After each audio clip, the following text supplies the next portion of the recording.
जैसे आपको क्वेश्चन बोल रहा है कि राम किसी कार्य को 20 दिन में कर रहा और श्याम उसी कार्य को 30 दिन में कर रहा।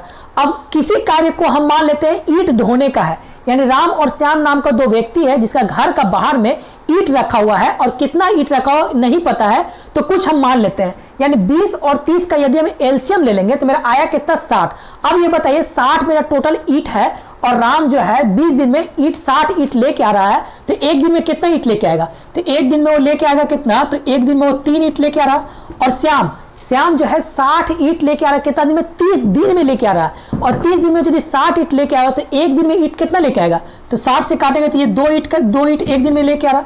अब बोल रहा है कि दोनों ने मिलकर 10 दिन तक कार्य किया, यानी दोनों यदि मिल जाए तो राम लेके आ रहा 3 ईंट और श्याम लेके आ रहा 2 ईंट। तो बोल सकते हैं ना कि दोनों मिलकर यदि मिल जाए तो एक दिन में 5 ईंट लेके आ रहा, और दोनों मिलकर बोला 10 दिन तक कार्य किया। तो टोटल मेरा ईंट आ गया कितना? तो टोटल ईंट आ गया मेरा 50।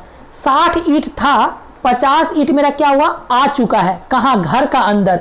तो बचा कितना? यानी 60 मेरा ईंट था, 50 ईंट यदि आ गया है तो बच रहा मेरे पास 10 ईंट।